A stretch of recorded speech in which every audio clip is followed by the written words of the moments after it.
Hello. Right, this week, this is the first of maybe a few videos I'm probably eventually going to do on reasonable workplace adjustments for neurodivergence. You've realised you're neurodivergent, you've had a bit of a moment, but there's bills to pay and food to eat, and now you have to go back to work. I'm going to talk about three things this week. One, talk a bit about reasonable workplace adjustments for autism. Two, talk a bit about reasonable workplace adjustments for ADHD. And three, talk a bit about, particularly if you're relatively recently diagnosed, the difficulty of working out what you're entitled to as an adjustment, what's a reasonable adjustment, and what to do if you have multiple neurodivergent pizza toppings colliding and smashing into each other that basically don't match the typical cookie cutter adjustments your HR will want to offer because it's what's on their neurodivergent checklist.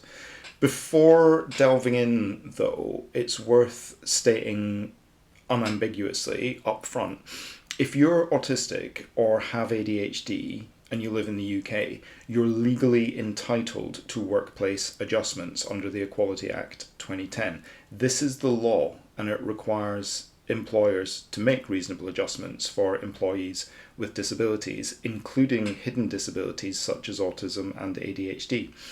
These reasonable adjustments, and we'll get more into this in a second, they can include changes to working hours, communication methods, your workspace, job responsibilities, assistive technologies. UK employers are required under the law to consult with employees with autism, ADHD, dyslexia, or other neurodivergent conditions to identify necessary adjustments and implement them to ensure equal access to employment opportunities. Now, I don't know as much about the law in different parts of the world, but the same is definitely true for American employers under the Americans with Disabilities Act. Autism and ADHD are covered under the ADA, and your employer has legal responsibilities to offer you reasonable workplace adjustments. If you're not sure about the legal landscape, Google, because if there's one thing we're good at, it's research. But that's the legal entitlement to adjustments. The implementation is another thing entirely. Like I talked about a bit in chapter 11, however well-meaning people may be, the vast majority of neurotypicals just don't really get it when it comes to neurodivergent ways of working without a lot of hand-holding and explaining. And this can be very frustrating if you've unraveled a bit and are looking for help from your employer, stitching yourself back together again to stay in work. And bad news, as exhausted as you are, unless you have an exquisitely well-informed and empathetic employer, you're probably going to have to lead the conversation on this. And that is hard when you're still coming to terms with a diagnosis. You don't really know what it means for you yet. You don't really know what to ask for or even what might help you if you're not long out of a burnout. Only 16% of autistic adults are in full-time paid employment. That is shockingly low. Employers need to get way better at this than they are right now, because in the right environment, with the right support and adjustments, there's so much added value that neurodivergent employees can bring to the table. See chapter 6 for some of those strengths and different ways of thinking and problem solving that we can bring. But right into it. What are reasonable workplace adjustments for an ASD autism diagnosis? First off, this is now even more difficult to generalize given autism spectrum disorder is now an umbrella condition covering both high and low support needs, like we touched on in chapter 12. Whether you struggle with co-occurring learning difficulties and have major sensory and cognitive overwhelm issues, or whether you're a savant maths genius with wonky social skills, or anything in between, if you've got an ASD diagnosis, you've got the same underlying challenges and you're legally entitled to the same adjustments in the workplace. So what are classed as reasonable adjustments? Bad news again, fans of clarity and enemies of ambiguity. It can depend. But the things you're likely going to get offered by a good HR department or a good manager, or more likely might consider requesting as generally recognised reasonable ASD adjustments, are: number one, a quiet and structured workplace, such as a fixed desk with minimal distractions, a partitioned cubicle, natural light if possible, over fluorescent bulbs. The flickering of electrical lights for some reason affects us more. Noise cancelling headphones. If you can somehow swing default home working, embrace it. 2, an agreement for written communication over verbal communication where possible. So written and clearly defined instructions and objectives sent by email, written memos and agendas, in addition to or instead of verbal communication. Autism, whatever form it comes to you in, broadly does better with written and visual instruction rather than verbal instructions. If you can make that sink in with your workplace, you're doing well. Written communication as default is a reasonable adjustment for a deaf colleague, and it's a reasonable adjustment for an autistic colleague. Number 3, clear expectations around objectives. Expectations and workload. Ambiguity does us in on the spectrum, and absolute clarity on what's expected of us will stop us stressing and working 20-hour workdays just to try to cover all of the things that might be expected of us. Tell us what you want us to do as clearly as possible, and we'll do it really well. Number 4, flexible working. So part-time, job share, adjusted hours, whatever you can manage to prevent burnout is what you can offer. Don't push yourself beyond that. Easier said than done, I know, but do try to set boundaries and stick to them on what you can and can't do. You don't need to be a hero anymore, or break yourself anymore, or prove yourself. You're autistic. You get adjustments now. Those adjustments are reasonable. That's why they're in law. Number 5, additional breaks throughout the day. You're autistic. You have sensory stressors that overwhelm you that neurotypicals don't see and won't get if we don't tell them about those differences and that overwhelm. Ask for extra breaks. They're reasonable. We need them. You're not lazy. They're a reasonable adjustment. Number 6, job-specific coaching and mentoring for you, plus training and support for your bosses. Many companies and charities provide this. Ask your HR if they provide some coaching and mentoring and some training to increase organizational awareness. You might think that's way too much to ask for to accommodate little old demanding you, and that things like that are not a reasonable adjustment, but you might be surprised by how much your HR and employer may be prepared to help. In many, many places, coaching and mentoring for autism would definitely be considered a reasonable workplace adjustment, and employers would be glad to offer it. They sometimes just need a bit of prompting to think of it. Right, section next. What are reasonable workplace adjustments for ADHD? There are some that are remarkably similar adjustments as standard for ADHD as there are for autism, but for different reasons and starting positions. Some standard and recognised ADHD adjustments. Number 1, additional breaks, same as ASD, but the breaks are more to refocus concentration rather than due to sensory overwhelm. Dual purpose breaks when you've got both autism and ADHD, which is known as ADHD.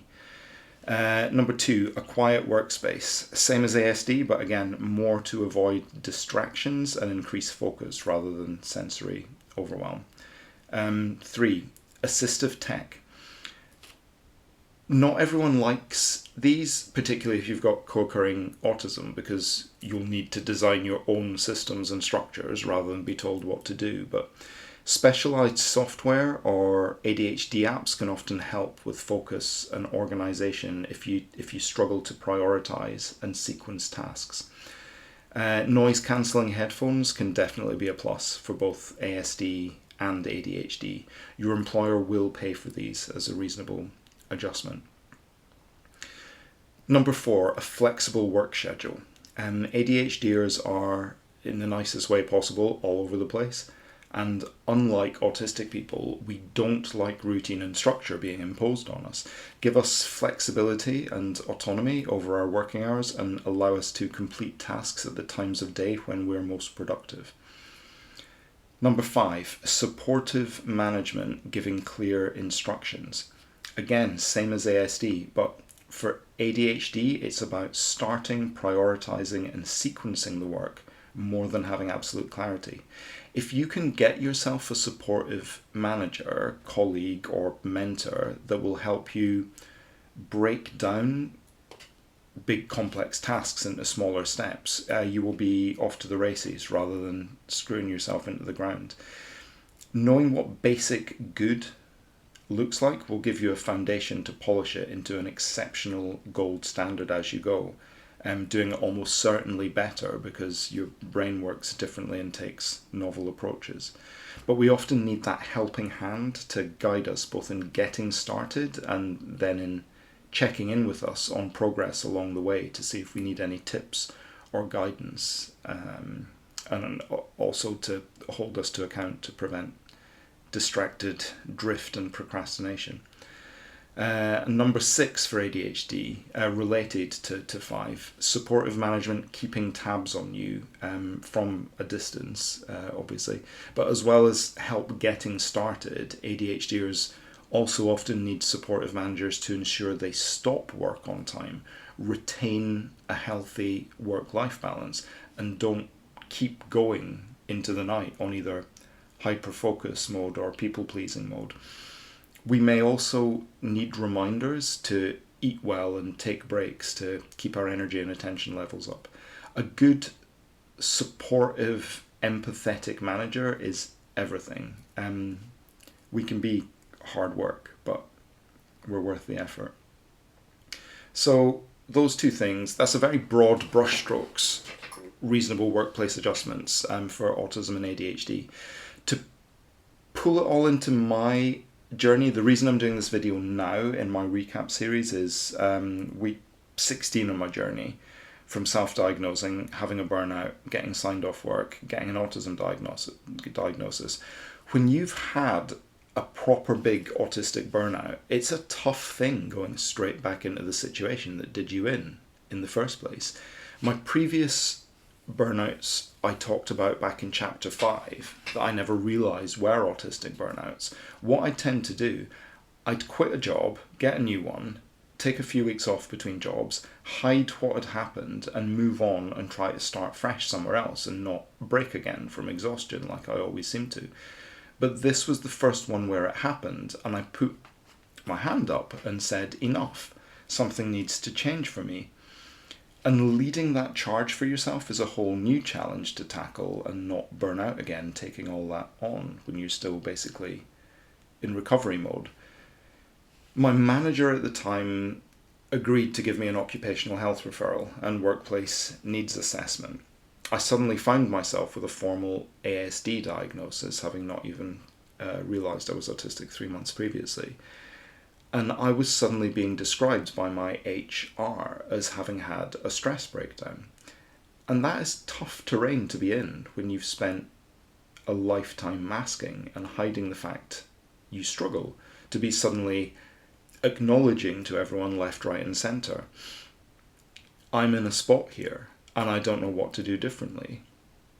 But, and I suspect this goes for a lot of late diagnosed people who have worked and worked until they hit a wall one day, I burnt out, but now my sick leave was up and I was right back into the same job where I was before, and basically just asked by the organisation in a genuinely, I think, well-meaning way, how are you feeling? Are you better?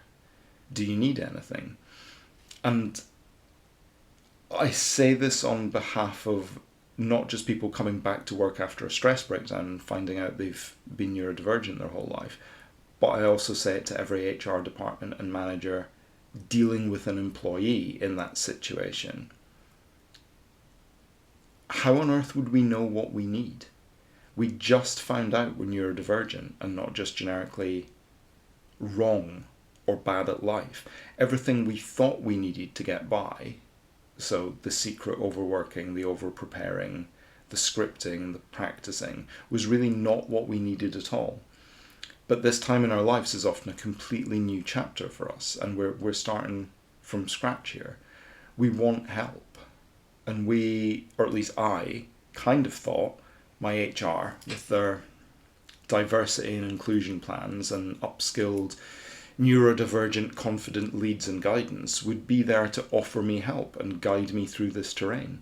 Because you've tentatively come back into the workplace, you've got a thing now, right? Rightly or wrongly, and we can argue that another time, it's classified as a disability. You may well have never even thought of yourself as having a disability before.